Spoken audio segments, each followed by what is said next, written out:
We're very lucky to have with us today our friends from San Diego, Mike Aguirre and Maria Severson, who have been single-handedly creating more transparency at the Public Utility Commission and the administration, the governor's administration, over some building scandals. And they're here today to join with ConsumerWatchdog to petition, along with Paul Ryan. Paul Hunt, sorry. Paul Ryan is a... Yeah, that's from the Hunt for Red October, sorry. Paul Hunt from Porter Ranch, who's a petitioner as well, and a resident of Porter Ranch. And what we're doing today is talking about creating more open transparency at the Public Utility Commission around the Porter Ranch scandal. We have Harvey Rosenfield, who's the founder of ConsumerWatchdog and has been fighting for transparency going back to the early 90s in electricity deregulation. So this is really a moment in Los Angeles where ratepayers are being left in the dark. The people of Porter Ranch are surrounded by secrecy, and all we have is some words on paper from the governor declaring a state of emergency, some edicts from the Public Utility Commission that haven't ever been voted on as far as we can tell and haven't ever been discussed about, and information provided by the investor-owned utilities and the regulators without any verification, without any opportunity for discussion, without any back and forth. Today, this petition asks the Public Utility Commission to do what they do in the sunlight.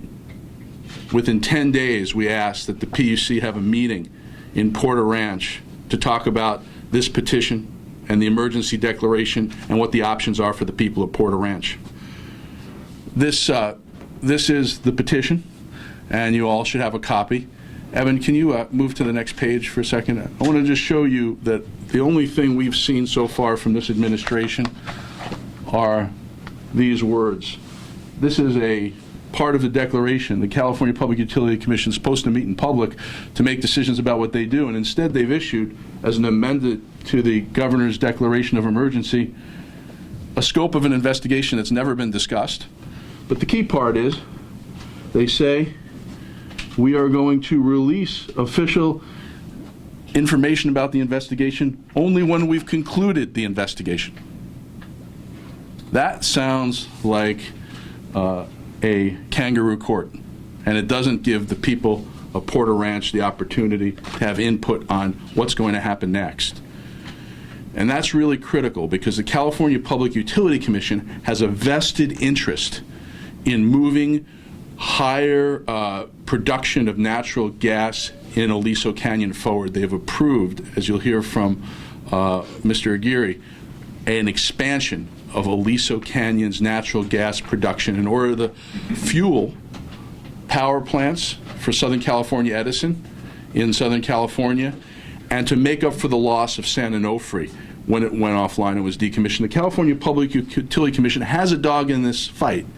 They are moving forward in Aliso Canyon, and all of a sudden an explosion happens, and a leak happens to foil their plans. Aliso was Plan B to San Onofre. Now Plan B is going bad, and we have a secret investigation. Given what we know about this Public Utility Commission, that's bad. This is a Public Utility Commission that doesn't want to do things in public, and we need to change that. And I'm going to turn it over to Mike, who is the former city attorney of San Diego, who has literally led the charge to make public the corruption scandal around the former PUC chief, Michael Peavy, who's now under a criminal investigation. He's recently won, as of last week, a court decision in San Francisco to make, hopefully, the administration's emails with the Public Utility Commission public, the Brown administration's. And we are very proud to have him and stand with him in this fight. Thank you. Thank you so much. We are so fortunate to have an opportunity to work with our friends at ConsumerWatchdog and with Jamie and all the rest. It's such an amazing record of accomplishment for the public interest. If you'll forgive me, just a personal note, I have been investigating, this is the third catastrophe that our office has investigated at the CPUC. We started with the horrific 2007 fires in San Diego that were caused by SDG&E equipment, and that went on for several years. And then we also were involved in the San Onofre investigation extensively, and now this one. In my prior experience, and I say this just to give you a sense of where what my perspective is, I was an assistant counsel to the United States Senate Permanent Subcommittee on Investigations in the organized crime field, and also an assistant United States attorney working in white-collar crime and racketeering cases. And I have to say there is a striking similarity between the racketeering cases that we worked on. There's no godfathers, but there seems to be a lot of similar type behavior, organized behavior, to engage in unlawful conduct. Also, please forgive me because the word. First of all, I really appreciate the fact that the press is giving us an opportunity to offer an alternative in the conversation that's now taking place in and around the community of Los Angeles, and to offer a different perspective that's based upon our investigations since 2009. I'm going to read my statement. I don't usually do this, but I really want to make sure I get this correct. The Sempra Aliso Canyon gas leak, the 2012 Edison San Onofre radiation leak, the 2010 PG&E San Bruno gas line explosion, and the 2007 Sempra equipment-caused fires in San Diego were the product of a broken safety system. These repetitive, catastrophic disasters show that the Wall Street utilities, the California Public Utilities Commission, the legislature, and the governor are refusing to make the reforms needed to protect the public. Sempra, PG&E, and Southern California Edison spend millions to fund political campaigns, provide for free travel and gifts to those who do their bidding at the CPUC, the legislature, and the governor's office.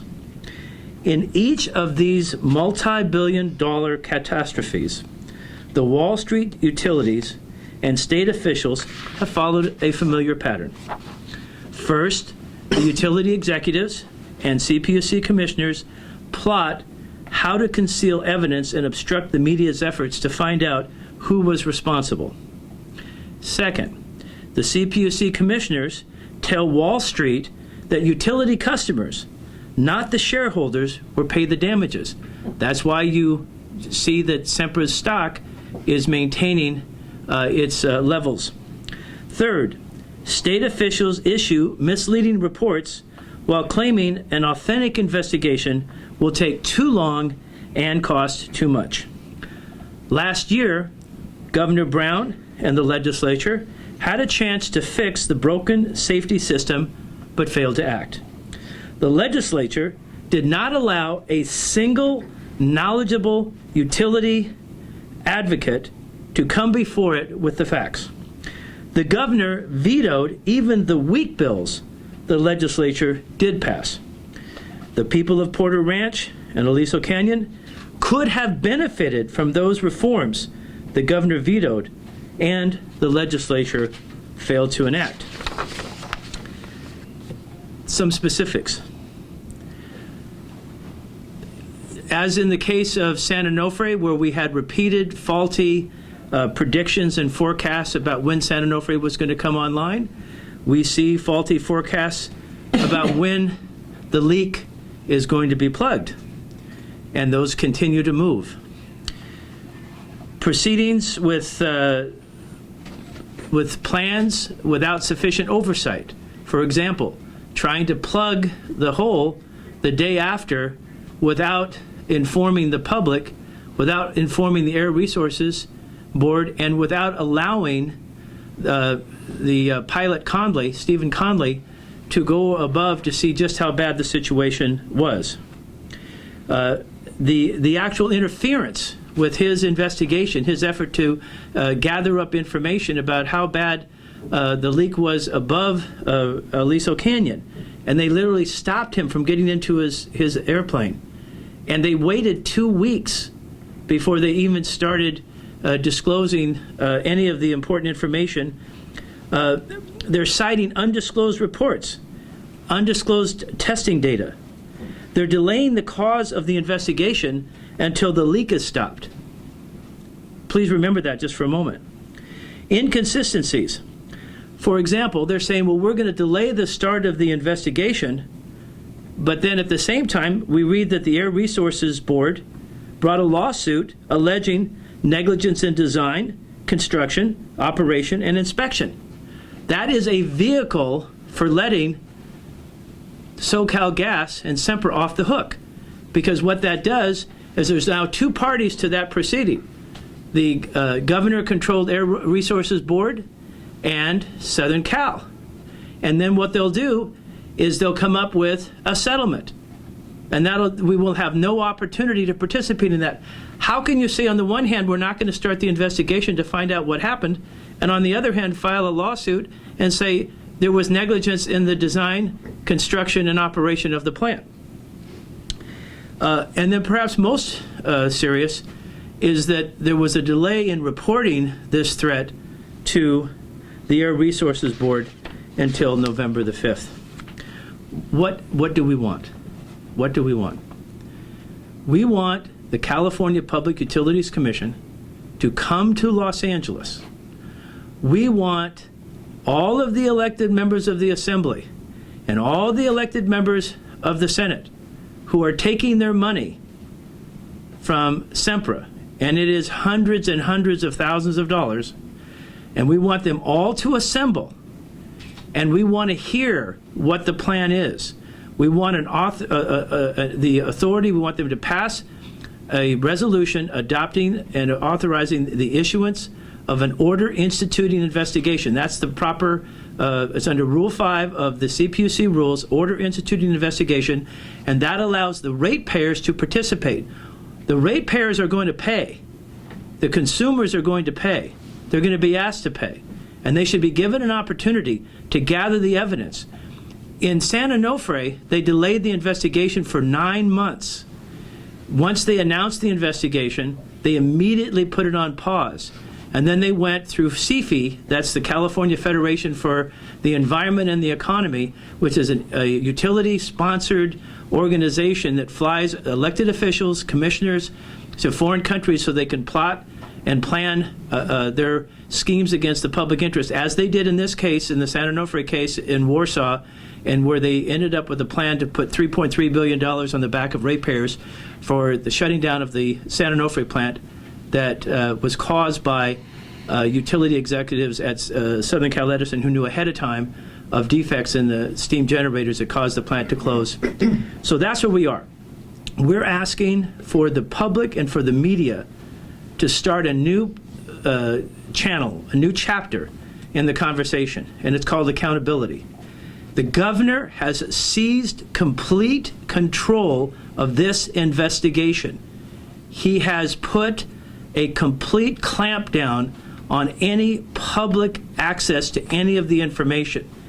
And this is in the San Onofre case, much of the activity of the CPUC was run out of the governor's office. In this case, it's worse. And by doing it this way, then there's no ex-parte communication rules that are triggered, and they can have all the secret conversations back and forth between the governor's office and the CPUC executives, or the officials, and the officials at Sempra. And that's what's taking place. So again, I truly appreciate the media giving us the opportunity to contribute to the conversation. I hope and pray the media will start asking the questions. We need the governor to come down to the meeting at the CPUC. We need the governor to have a news conference. He needs to be asked about his behavior. He needs to release his prior emails that the judge has ordered in the San Francisco case relating to San Onofre. And he needs to start getting on the side of the public, especially given the fact that his family member is on the board of directors of the company that caused this leak to occur. Remember this. Sempra is just finishing up paying over $3 billion for having caused the fire in San Diego that destroyed 250 homes and killed people. And they're just now finishing that up, and now they've got a second multi-billion-dollar disaster on their hands. How many times does that have to happen before we have enforcement? We don't need to change the rules. We need to enforce the rules, and I'd like to know, where is the U.S. Attorney's Office? Where is the District Attorney's Office? And where is the Attorney General's Office? And why don't we have a criminal investigation underway right now? This is destroying communities. This is threatening the health of thousands of people. This was something that should never have happened, and we have a non-response from our criminal law enforcement, and we need to see change. Again, thank you all very much for allowing us to participate. Thanks. I'm going to bring up Harvey Rosenfield, who's lived through a few scandals as the chairman of many a campaign, particularly the one to stop electricity deregulation, and as founder of ConsumerWatchdog. Thank you, Jamie. I haven't been responsible for any scandals. I just want to make that clear. I'll be brief. I'll be brief. We have Los Angelinos have a potentially catastrophic situation in Porter Ranch. Thousands of people's health and safety are jeopardized, and make no mistake about it, if those wells blow up there, it'll affect every person in Los Angeles. Now, the state agency that has frontline responsibility to protect the public health and safety is the California Public Utilities Commission, based in San Francisco. California law requires that agency to conduct an investigation and take action through a public process that allows every member of the public, every taxpayer, every ratepayer, to have a say, to understand what's going on, and to protect their own lives, their families, and their property. Unfortunately, in recent years, really starting with 1996, when the PUC conspired with the utility companies on electricity deregulation, the agency has grown accustomed to conducting its business with utility company executives behind closed doors. The agency's abandonment of the public process has been deadly for California consumers and ratepayers. The purpose of this petition today is to get the agency into the limelight, to force the agency to be responsive not just to the utility company executives, but to the people of Porter Ranch, the people of Los Angeles, and the people of California. This petition requires the agency to act promptly in the public interest, not behind closed doors with the special interests. Thanks, Harvey. I do want to clarify one thing. Mike said that the Governor Brown has a family member at Sempra. Governor Brown's sister, Kathleen Brown, is a board member of Southern California Gas's parent company, Sempra, and ironically, she's the chair of the Health and Safety Committee of the board. So we have a secret investigation, and the governor, who's declared a state of emergency to guarantee everything is secret, has a sibling who sits on the board of Southern California Edison's parent Southern California Gas's parent company.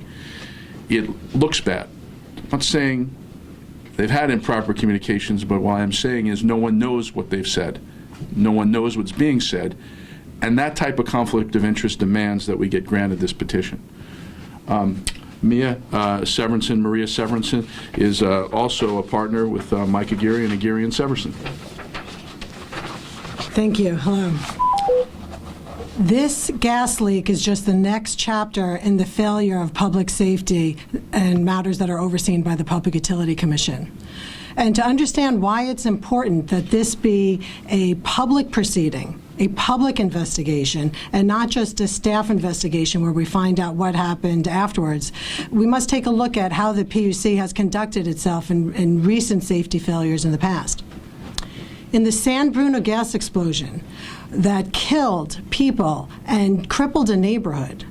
In that case, it wasn't until that the city of San Bruno brought action to try to get at some communications. There was 45,000 documents that were held onto by the PUC, and it took litigation and pressure that got those released. And once they were, what was found was that the PG&E and the commissioners were playing ball, allowing them to pick whatever judge they wanted to get favorable, rulings in the case.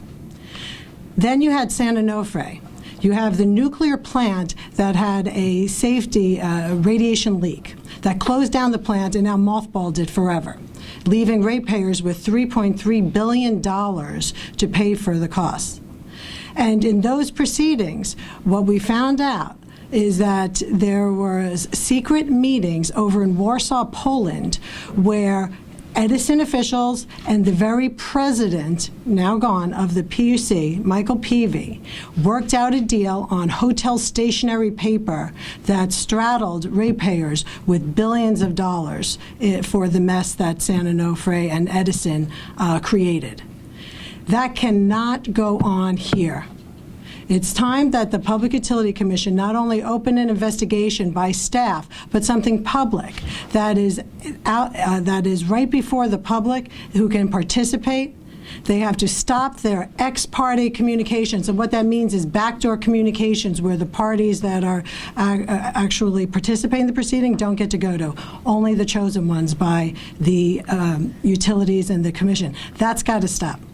It is not only time that the commission opens a public investigation, but that they do it right, and it's their duty to do so. They owe that to the public to restore integrity. The Aliso Canyon leak has caused right now not only damage in the more global aspects of about 500,000 cars per year being on the road, but it affects the people in the community as well. And with that, I'd like to introduce Paul Hunt, who I have the pleasure of representing. He lives right in that area, and if he could say a few words about living there. Thank you. One of the petitioners in this. One of the petitioners. Paul Hunt, one of the petitioners. Right now, there is a 5-mile area which has been disputed, whether it be 7 miles of people that are affected from well SS-25 from Southern California Gas. I am within 1 mile of SS-25, so I'm right as close as you can be where residences start and the gas company facility continues. The smell was so pungent. When the leak first started, you could not go outside. People were holding on to their mouths as they ran out to get to their cars. It was just horrible. And you think that if there was a yogurt stand and they caused 1 block of people to be evacuated from their home, there would be a massive investigation, there would be some transparency, and they would know. But we have 6,000 people. We have families who are living in hotel rooms with the moms and dads driving their kids to school every day and being late to work and all this inconvenience. And we're being told, yes, eventually we would tell you what would happen, and eventually we would tell you if it is safe. And then, as history has shown, that information doesn't come or is hidden by the time it could come. And we would like to know why we have been inconvenienced. We would like to know what safeguards are being put in so that this type of incident will not happen, or perhaps a worse incident. The amount of fuel which is being kept within that mountain is humongous. Do the math. If there was a catastrophic earthquake and all these wells busted open, it would be horrible. Who's monitoring? We need to find out. Thank you. I need to add one quick thing, and please forgive me. One of the things that happened after San Bruno. Can you go to the mic? Yes, I'm sorry, yes. One of the things that happened after... Thank you. One of the things that happened after San Bruno that we mentioned in the petition is that Commissioner Picker recognized that the safety record of the PUC was shabby, inadequate. And he promised, after San Bruno and the radiation leak, he promised that he would instill the staff with a commitment to safety. In our investigation, we uncovered this complaint, informal complaint, that was opened by a CPUC safety investigator after a resident complained about smelling the gas and being worried about what was happening. What it says is that this investigator, on the 27th of October, quote, after getting information from the customer about the incident, I talked to SoCal Gas and found out that the incident is not under CPUC's jurisdiction. Okay? I went to the burglar's house, and the burglar told me that burglary is not under the police's jurisdiction. Now, if that is right, that means that that is literally an example of the utility telling the CPUC what their jurisdiction is. And what did he do? He closed the investigation. The person closed the investigation. That is the problem. There is not a interest, not a commitment, not anything. There's no fire in the belly at the CPUC to carry out, even after the deaths in San Bruno, after the billions of dollars lost from the radiation leak, there's no commitment to do this honestly and forthrightly. The only chance we have is to ignite a different kind of fire, a fire within the consciousness, a fire within the heart and soul of our media, to strike up and strike out and stand up and tell the public what's happening here, so we can galvanize our democracy, and so we can instill within these agencies either a change of personnel or a change in attitude, so that we can get to the bottom of Aliso. The ratepayers shouldn't pay for Aliso. The people who are responsible should pay, and we should find out as rapidly as possible who they are. So let's take some questions. I'm going to open up the conference line as well. Lines are unmuted. Any questions in the room first? We'll take one. Yeah, Mike, since the PUC's jurisdiction is limited to what's above ground, and anything underground is under the jurisdiction of the Department of Geologic and Dogger. Why aren't you calling out an investigation by them that's open? Well, because they don't you have. repeat the question, yes, please? the question is why not Dogger? And the answer is that Dogger is under the direct authority of the governor's office and does not have within it the well-recognized, documented rules and procedures for conducting an order of investigation. An order of investigation under Rule 5 of the procedures of the CPUC allows for intervention by customers. It allows for customers to gather data, to send out data requests. It allows them to file testimony. It allows them to examine witnesses if it's done correctly. And it was put in place. Remember, we have two types of machinery here. We have the kind of machinery we have at Aliso, which is outdated and is in need of maintenance and repair and perhaps replacement. But in the CPUC, we have a different kind of machinery. We have machinery that was put in place by Hiram Johnson and the progressives. And at one point, it was actually something that worked. That machinery, because of non-use, has become obsolete. And it needs to have some oil put in it, and it needs to have some public attention put on it. But if we actually use that machinery, we can get to the bottom. Nothing is as powerful as reform, well-informed, that's on the move. And that's what we were trying to do here, is we were trying to get the machinery of the CPUC to be used as it was designed to be used to eradicate this type of corruption. Anybody on the conference line want to ask a question? Anybody? Yeah, please. This is Sharon McNary calling from KPCC. And could those others on the phone line who are typing please mute your line because it's ruining my sound quality on my recording. What concerns does Consumer Watchdog have about the gas leak's effect on the reliability of energy supplies throughout Southern California? And whose fault is it for putting those supplies at risk if you see them at risk? Well, clearly, Who's speaking, please? This is Jamie Court at Consumer Watchdog.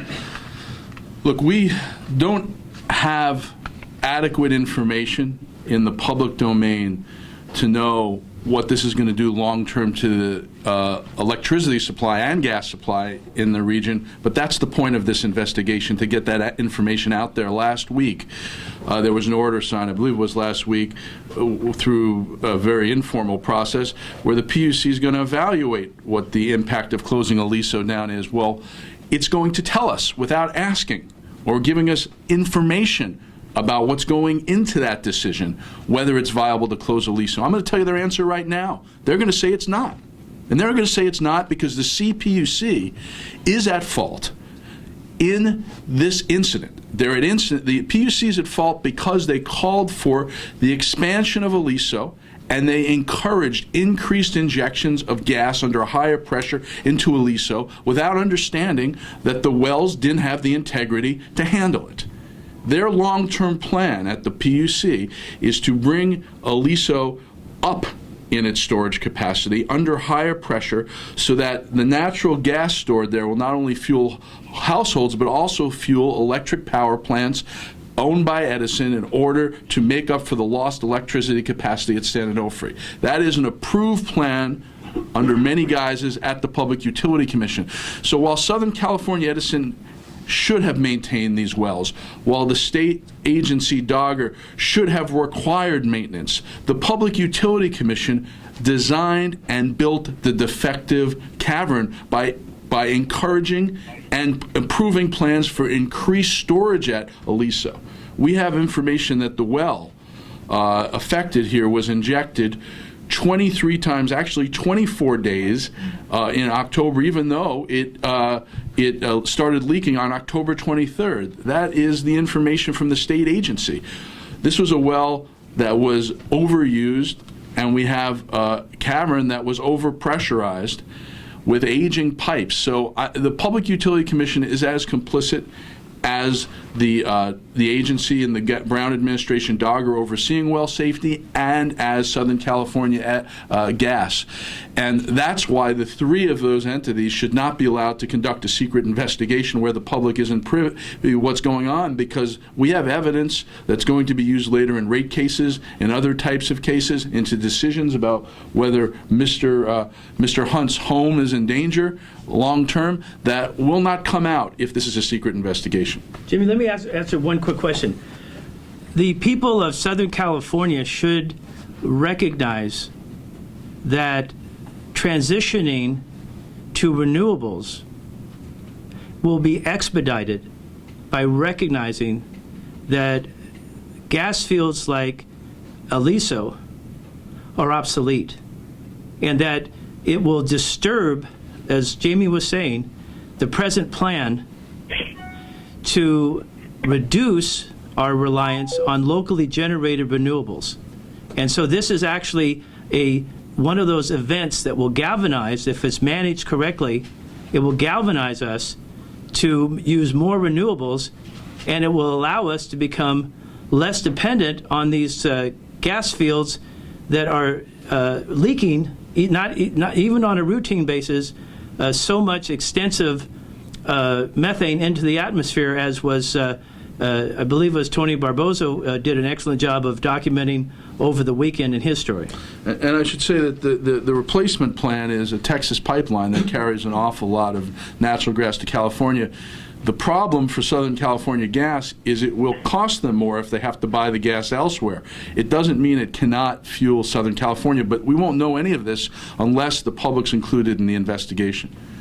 Is there Thank you. And was that Mike Geary speaking before Jamie there last? It was Jamie, Mike, and then Jamie at the end. Yes, exactly. Thank you. So considering, this apparent lack of oversight and maintenance, do you all have a position on the concept of shutting this whole thing down? I mean, is it too early to talk about that right now, or? Well, we don't have enough information, but we do know that the cavern's been drawn down, and we don't know if it's been drawn down as far as it could be drawn down to maintain it as a potential natural gas reserve. We know that's what we're being told by Southern California Gas, which of course was part of the problem. If it gets drawn down too much, the integrity of the cavern is at stake, and it may not ever be used as a natural gas reserve. But the point of having an open investigation is so people like Mr. Aguirre, Mr. Hunt, ConsumerWatchdog, Ms. Severinsen can have access to that information to determine how much more it could be drawn down, because the more you deflate the balloon, the less danger there is in terms of leaks and in terms of volatility.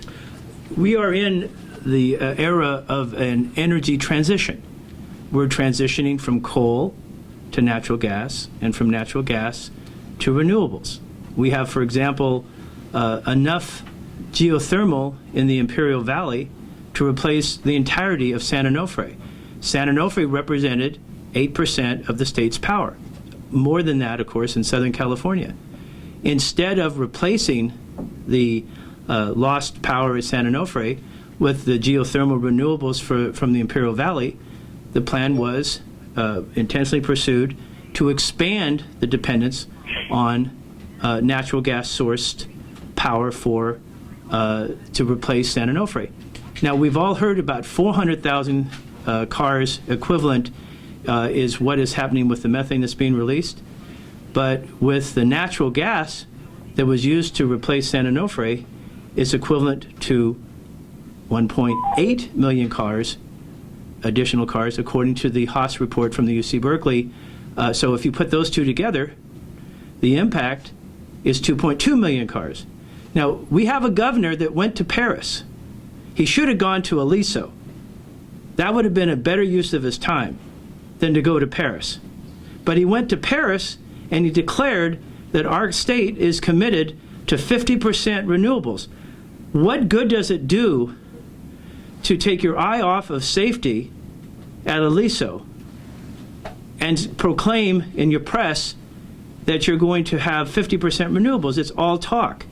The devil is in the details, and the details are in the emails and the workings, the communications that have taken place, the management of this problem as a political problem between Southern California Gas and Sempra's executives and the governor's office. And let's not let the legislature off the hook. The legislature gets lots of funding, and they've been something less than dynamic. I have a feeling that there's going to be some state senators and some state assemblymen who are going to be having to answer a lot of questions from their constituents about when they had the opportunity and they were fully informed of the corruption at the CPUC, why they didn't enact reform legislation and why they didn't override the governor's veto when he vetoed it. Any other questions in the room? Do you have any, does SCAQMD? 1 second, we'll go line a second, sorry. Does SCAQMD have any culpability in this? You guys, in terms of? Well, there's enough culpability to go around for everybody, okay? but you know, the Air Resources Board, okay, is headed up by Mary Nichols. She's had secret meetings at her house to plot out what to do with replacement power from San Onofre with Picker, Peavy, Weissmiller, the head of the ISO, The Energy Commission. and the Energy Commission as well. So what you have to understand is that they're part of the team. This is a group wrongdoing, and they all take the lead out of the governor's office. And remember, the right-hand person, the person who sits at the right hand of the governor, is the former chief lobbyist of PG&E, who took $1 million in cold, hard currency, cash, just before she became into her position. So this is not just some isolated, random behavior.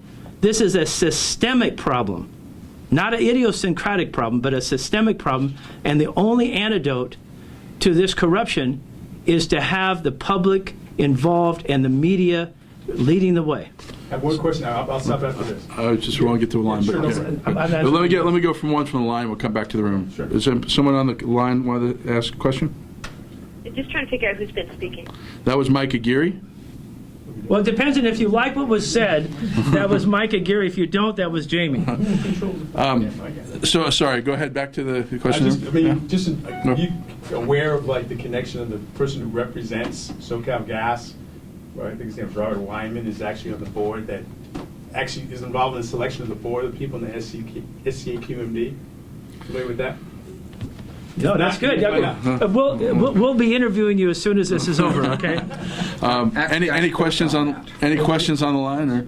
I actually spoke on that, and we did. This is Paul Hunt from Porter Ranch. We did find out that the committee that decides who is going to be on the board of the AQMD, it has Robert Wyman on it, and he's also an attorney that sits in front of them. Apparently, when that deal was set up 2-3 years ago, he got a get-out-of-jail-free card from different people and continues to use that while he's sitting in front of them. We have a problem with it, and there's not much that can be done. But you wonder if that's happening, what other attachments are going on up the level that we can't find out yet or have not found out. And that's, I mean, I think the bigger takeaway here is there is no question there's a tremendous amount of incest between government and the utility industry, and sunlight is the only disinfectant. And that's what we're asking for today, is the sunlight. Any other questions on the line? Question for Mike Aguirre. For Mike Aguirre. And who are you? Sorry? Nina Babiar in San Diego. Nina Babiar in San Diego. Okay. All right. Don't ask anything embarrassing. Go ahead. Mike, since research and public information show that Kathleen Brown's husband is a retired CBS News executive, do you think that this additional family association for Governor Brown may be a factor as to why the national media coverage is being suppressed and connecting the dots between San Onofre, San Bruno, and Porter Ranch? You know, I don't really think so. I think that one of the things that's happened is that I think the media has been giving a lot of benefit of the doubt to a vision of our governor that was formed when all of us were much younger back in the 70s and as the mayor of Oakland. And I think that people have a general sense that you know, he's not really aligned with the utilities. But when you dig into it, it's not so much just his family members, but the Democratic Party, for example, and I'm a lifelong Democrat, will die a Democrat, was born a Democrat, and I've got FDR's picture in my wallet. The Democratic Party is taking $165,000 in 2014 from Sempra. The free gifts, the travel, I think that what's happened is that the media hasn't really caught on to the fact, and it's find it hard to believe. Jerry Brown, isn't he a liberal? Isn't he, a pro-environment? And what's happening, like all good deception, it's the person. He's extremely good at concealing that he's deceiving the public. He is closely aligned with the utilities. He does their bidding, and this is. And I was shocked to find out about it in the San Onofre case. Ask yourself this question. Why is the governor refusing to turn over 65 emails between his office and the CPUC regarding San Onofre? What could possibly be so important in those emails? And he's not supposed to be doing that. The governor is not supposed to be directing what takes place at the CPUC. It would be like as if him directing a court to do something, because the CPUC is an independent agency. So I don't think it's because anyone is married to someone. I mean, sure, that may have some influence, but I don't think it's because someone's married to someone. I don't even think that. I think it's bad form to have his sister on the Sempra board. I think it was bad form for him to use state employees. to help with his ranch in terms of deciding what kind of mineral values it has. But I think that those are things that are bad form. But it's much worse than that. It's a systemic problem. Tomorrow we'll have a new governor, and we'll have the same exact problem. Under Schwarzenegger, we had an old governor, Susan Kennedy, who was chief of staff for Schwarzenegger and then put on the CPUC, and then she was, chief of staff for Gray Davis. As they say, money never sleeps, and it seems like political corruption never rests. And so it's a systemic problem, and that's why we keep coming back and hitting this thing, that we've got to have a public investigation. If we have a public investigation, we can send out, ConsumerWatchdog can send out data requests. Those data requests can ask for information. Tell us all the interviews you've had so far with the people who were responsible for administering the tests, for actually working on the well.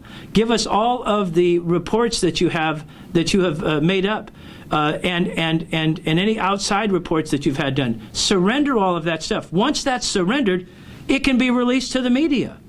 And that's the whole point. We can galvanize enough here to get the situation corrected if we can get a public investigation. And as I say, I think it's systemic, and this is an antidote to that. Okay, any other questions? Just going once, going twice. You all know how to reach us. Thank you very much. We appreciate your time.